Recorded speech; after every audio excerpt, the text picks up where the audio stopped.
আজকের গল্প একা। লিখেছেন রিমা বিশ্বাস। সরকার বাড়ির পিছনে শ্যাওলা ধরা বাড়িটা হীরার। 20 বছর হলো স্বামী মারা গেছে। এক ছেলে ছিল, রোজগার পাতি মন্দ করছিল না, কিন্তু 2 বছর আগের এক শীতে সেও মরল ব্রেন টিউমারে। বুড়ি সেই থেকে একা। বাড়িতেই লতিয়েছে পুঁই আর লাউ গাছ, শশা গাছেরও ফলন ভালো। পোস্ট অফিসের জমানো যৎসামান্য টাকায় পেট চলে কোনো মতে। বাকি চাহিদা মেটে না যদিও, তখন ভরসা অপরের প্রাচুর্যজনিত অনীহা। কয়েটে পেশির হাড় সম্বল বুড়ির যদি বিকেলের দিকে মুড়ি খাওয়া স্বাদ হলো কি চপের সাথে, তাতে সাধ্যি তার থাকে না। মোড়ের মাথা দুলাল ময়রা এক আধ দিন যদি বলল, ও হীরা বুড়ি, একখান বেগুনি খাবি নাকি গো, লঙ্কা মুড়ি দিয়ে? শুনে মুখের লালা স্রোত গলা ভিজিয়ে দেয়, কিন্তু বুড়ি হাঁ বলতে পারে না। বলে না কারণ সৌজন্যবশত, লোভ সম্বরণ বা বংশের দম্ভের জন্য নয়, কারণটা অন্য। এই দুলাল একটা বেগুনি খাইয়ে কোনো একদিন ডেকে বলবে কি না, হীরামাসি, বলছিলাম বউয়ের আলমারি পরিষ্কার করার আছে, 4টি কাপড় যদি ছাতের রোদে দিয়ে দিতে। তখন না বলতেও কেমন লাগে, আবার ওসব কাজ একেবারে টানে না হীরাকে। তার চাইতে যদি খোকাকে তেল মালিশ করা বা আচার দেওয়ার কাজ হয় তো ভেবে দেখে তখন। তাই মুড়ি বেগুনিতে আর লোভ দেয় না। পেটের খিদে সময়ের সঙ্গে পাঞ্জা লড়ে লড়ে ক্লান্ত হয়ে পড়ে। রাতে কটি ভাত ফুটিয়ে নেয়, সঙ্গে বাগানের বেগুন। এবার শীতে চারা দিয়ে গেছে পাড়ার বিষ্ণুকোলে, গাছের ব্যবসা বিষ্ণুর।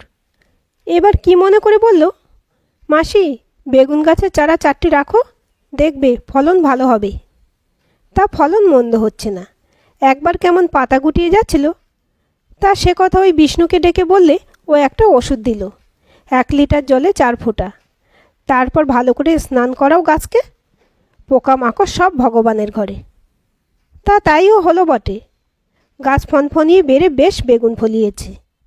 ভাতে কটা বেগুন ফেলে কাঁচা লঙ্কা দিয়ে মেখে খেতে বেশ লাগে। 1 ঘটি জল আলগোছে খেয়ে পেট একেবারে টইটম্বুর। হীরার দিন চলে যায়, রাতও কাটে। শরীরের ব্যথা বয়স মনে করিয়ে দেয়, আর দিবারাতে নিঃসঙ্গতা সবসময় একটা দীর্ঘশ্বাস ফেলায়। মনে মনে বিধাতাকে দোষে হীরা, কেন এমন একা করলো ওকে? এই এত বড় পৃথিবীতে সবার কেউ না কেউ আছে, কজন আর হীরার মতন অভাগা। মনের কথা খুলে কইবার কেউ নেই, একসঙ্গে বসে খাওয়ার একটা লোকও নেই। কেউ না হোক অন্তত একটা অসুস্থ মানুষও যদি থাকতো। তার বুকের ঘর ঘর শব্দ, কাশির দমক, কষ্টের গোঙানিতে নয় হীরা প্রাণের টের পেত। মনে হতো ও বেঁচে আছে, কিন্তু এভাবে একলাটে কি করে থাকতে পারে মানুষ? আপন কেউ না থাকলে মনের দুঃখ কাউকে বলে সুখ আছে? 2 দিন আগে গিয়েছিল ভোম্বলদের বাড়ি। ভোম্বলের বিয়ের পর ওর মাকে ঘরে রেখে ভোম্বল ওর বউকে নিয়ে মাঝে মধ্যে বাইরে বেরোয়। তখন গেছে দীঘা। ভোম্বলের মা একা ছিলেন বাড়িতে, টিভিতে সিরিয়াল দেখছিলেন। হীরা গেল দুটো মনের কথা বলতে। সেদিনই কলতলায় বর্ষা বৌদি জল তুলতে না দিয়ে মুখ ঝামটা দিয়ে বলেছিল, তোমার অত জলের তারা কিসের গো, বুড়ো মানুষ, থাকো একা। আমাদের মতন কি আর স্বামী পুত্তুর নিয়ে বাস?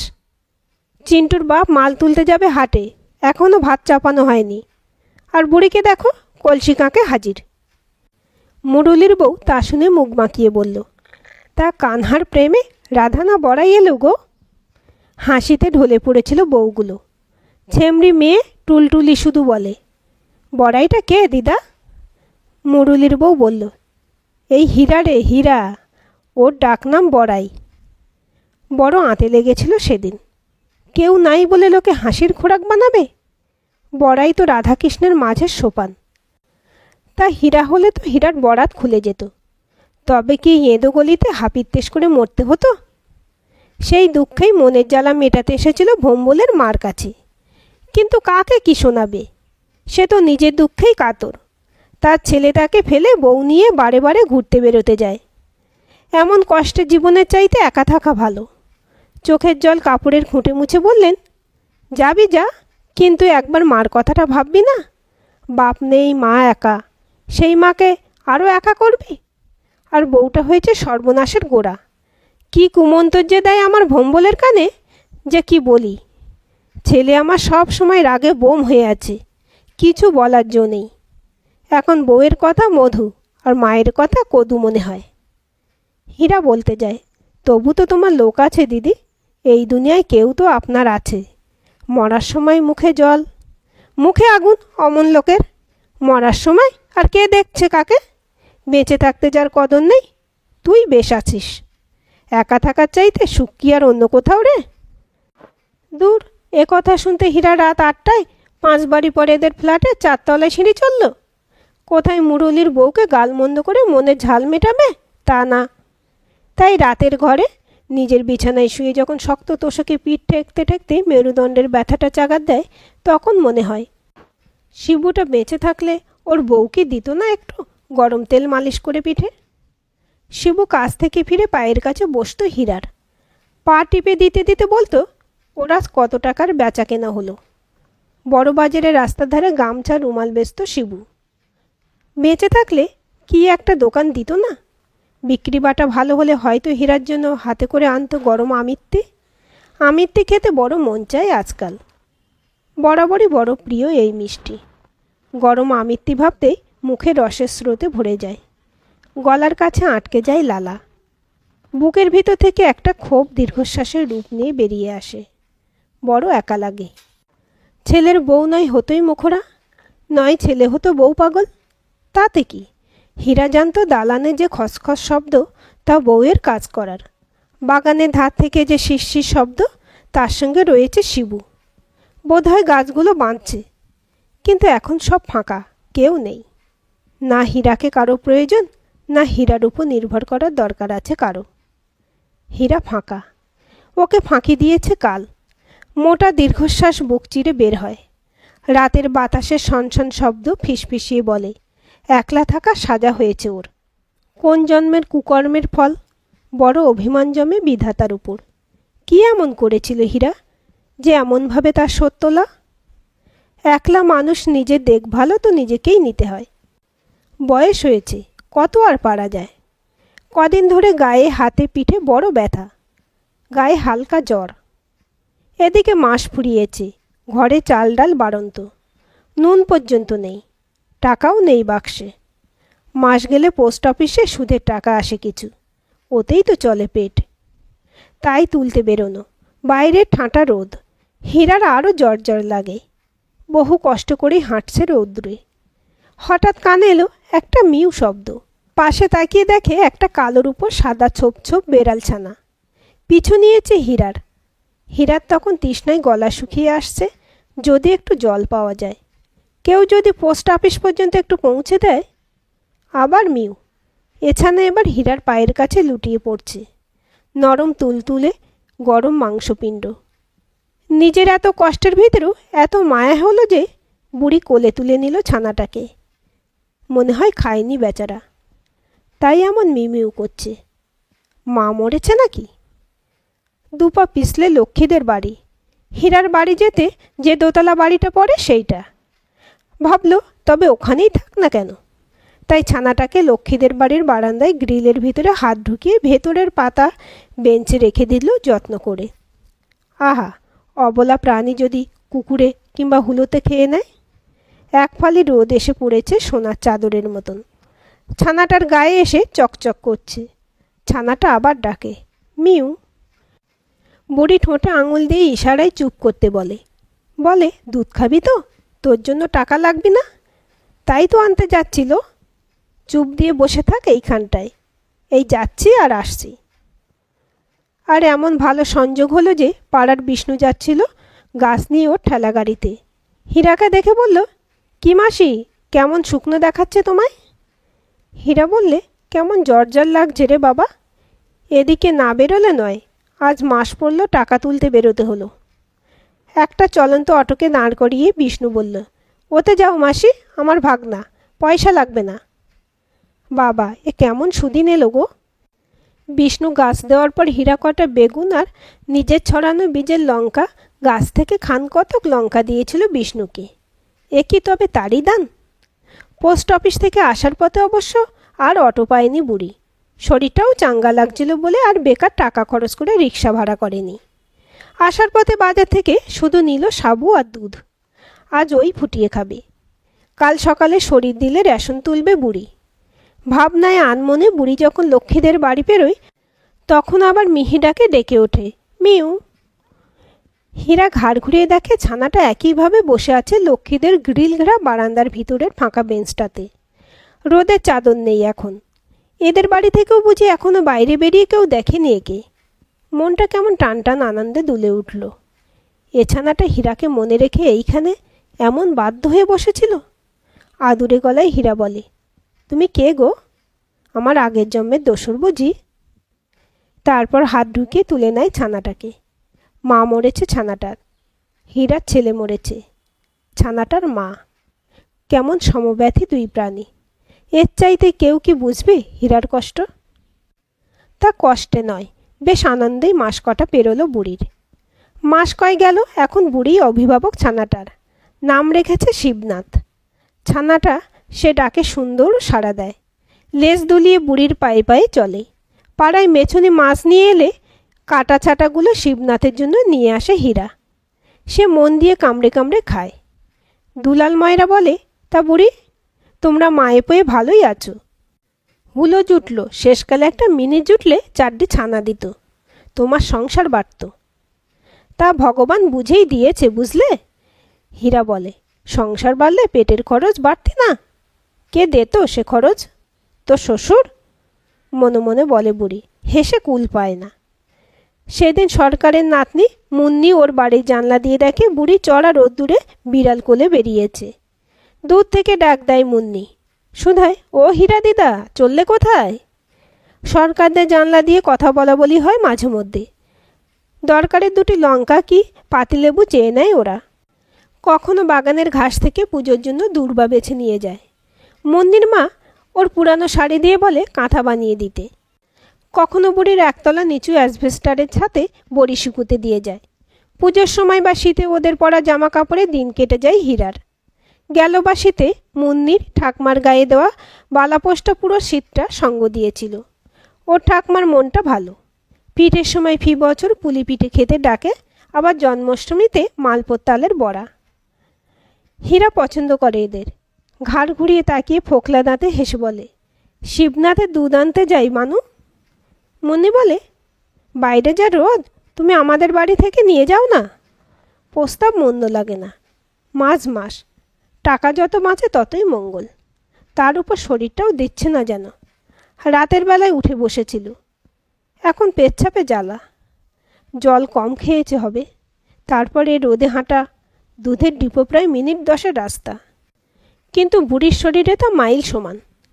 মরণ আবার বিড়াল পোষা, মুন্নির মার পছন্দ হয় না ব্যাপারটা।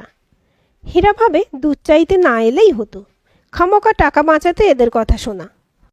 মুন্নির মা ওর পাত্রে দুধ ঢালতে ঢালতে বলে, রক্ষে করো হীরা, এ দুধ তুমি খেলে কাজে দিত। আমার দিয়েও সুখ ছিল। আজব তোমার শখ বুড়ি। কোথায় নিজে খেয়ে পড়ে বাঁচবে তা নয় আবার বিড়াল। তা নয় মা, এ যে আমার পেটের ধন গো, এ আমার শিবু গো, নইলে এত লোক থাকতো আমার কাছে আসে। ও তোমার ভ্রম শিবুর মা। ভিতর ঘর থেকে ধবধবে সাদা শাড়িতে আসে মুন্নি ঠাকমা।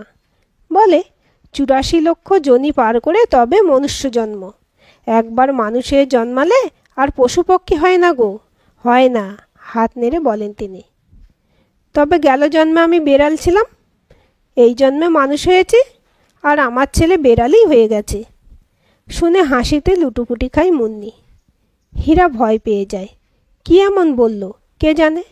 মূর্খ হীরা, সে নিজেও জানে লেখাপড়া শেখেনি, জ্ঞানবিদ্যে কিছু নেই। তাই বড্ড বেশি বাজে বকে ফেলল বোধহয় আজ। লজ্জায় কুঁকড়ে যায় বুড়ি। মুন্নির মা ধমক দেয় মেয়েকে, ওই থাম দেখে।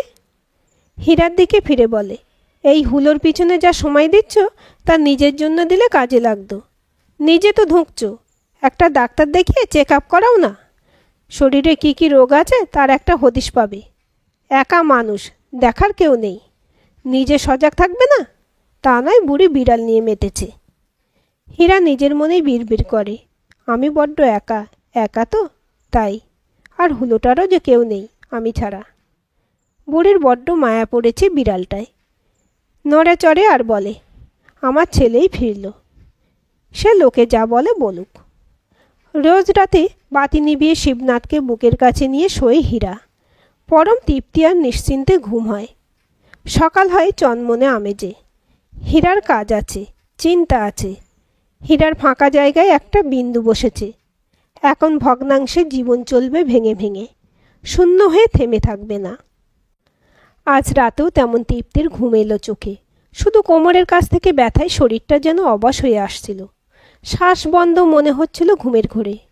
বুঝি পেট কামড়ে পায়খানাও পেয়েছে একবার। আর তারপরে বুঝি ঘাম দিয়ে জ্বর ছাড়ল। তাই শরীরটা বড় হালকা লাগে। শীত শীত করছে। চোখের সামনে চাপচাপ অন্ধকার সরে মৃদু আলো ফুটছে। চারপাশ ধোঁয়া ধোঁয়া। ধোঁয়া ক্রমশ ঘন থেকে হালকা হয়। পাতলা ধোঁয়ার ভিতর থেকে স্পষ্ট হয় এক অবয়ব। কী তার রূপ! সাদা থানের ধুতি, গলায় উত্তরীয়, গায়ের রং নীলাভ কালো, ঘাড় পর্যন্ত লম্বা কালো চুল, চোখ যেন পদ্মফুলের পাপড়ি, নাক টিকালো, চিবুক ধারালো ছুরি। গম্ভীর কিন্তু বড় আপনভাবে প্রশ্ন করলেন তিনি, কেমন লাগছে এখন? এ রূপ দেখে স্থির থাকা যায় না। হীরা বুঝতে পারে এ এক অন্য লোক। হীরা পরম ভালো লাগায় ডুবে যাচ্ছে। এখানে ব্যথা নেই, বেদনা নেই, শুধুই তৃপ্তি আর স্বাধীনতার স্বাদ ছড়িয়ে চতুর্দিকে। করজোড়ে প্রণাম জানায় হীরা। প্রশ্ন করে, এ কি মৃত্যুলোক দেব? সুন্দর মূর্তি মৃদু হাসে। এক ঐশ্বরিক গলায় স্বর চারপাশে শব্দের আন্দোলন তুলে জানায়, তোমার কর্ম শেষ এখন, অনন্ত ছুটি। শুনে বুক ধক করে ওঠে হীরার। ছুটি? কিন্তু শিবনাথের খাওয়া? ওর জন্য শীতে একটা কাঁথা সেলাই করছিল, তা বাকি এখনও। লক্ষ্মীদের গোয়ালাটা বলেছিল ও দুধ দেবে প্রতি মাসে আর 50 টাকা কামাবে যদি বুড়ি গাছের সবজি আর বাতাবি লেবু দেয়। হ্যাঁ, এবছর এই প্রথম বাতাবি লেবু গাছটায় ফুল এসেছে। ঘোষদের দিকে দেওয়াল ঘেঁষে ও রান্নাঘরের দেওয়ালের পাশের গাছটা। কেমন লেবু ধরে তা দেখার বড় স্বাদ বুড়ির। এখন কি করে ছুটি হবে? আর প্রাণের ধন শিবনাথ, ওর কি হবে? ও কি রাস্তার বেড়াল যে লড়ে কুড়ে খাবে? ওকে যে কুকুরে ছিঁড়ে খাবে? না না, লোকের দৌড়ে দৌড়ে ঘুরতে থাকা ময়লা ছাঁকা খাওয়া দিশেহারা শিবনাথকে কল্পনা করতে পারে না হীরা। তাই প্রায় আর্তনাদ করেই ওঠে। প্রার্থনার সুরে বলে, না প্রভু না, এ হয় না। শিবনাথের দায়িত্ব আমার উপর। ওকে এই নিষ্ঠুর দুনিয়ায় একা রাখি কি করে? এ সম্ভব নয় প্রভু। একা হওয়ার যন্ত্রণা যে কি তা আমি জানি। হীরা কেঁদে ফেলে। সুন্দর মূর্তি এবার অট্টহাস্যে ফেটে পড়ে। হাসি থামতে বলে, মূর, এখনও পারলি নে মায়ের বাঁধন কাটাতে? ওরে, কেউ নয় কারো, এই তো জীবনের গুরার্থ। যাও, তোর ফিরিয়ে দিলাম প্রাণ। কথার শেষে সব ধোঁয়া কুণ্ডলীকৃত হয়ে নিমেষে হাপিস। বুড়ির শরীর আবার ব্যথায় ভারী হয়ে আসে। আস্তে আস্তে চোখ খোলে বুড়ি।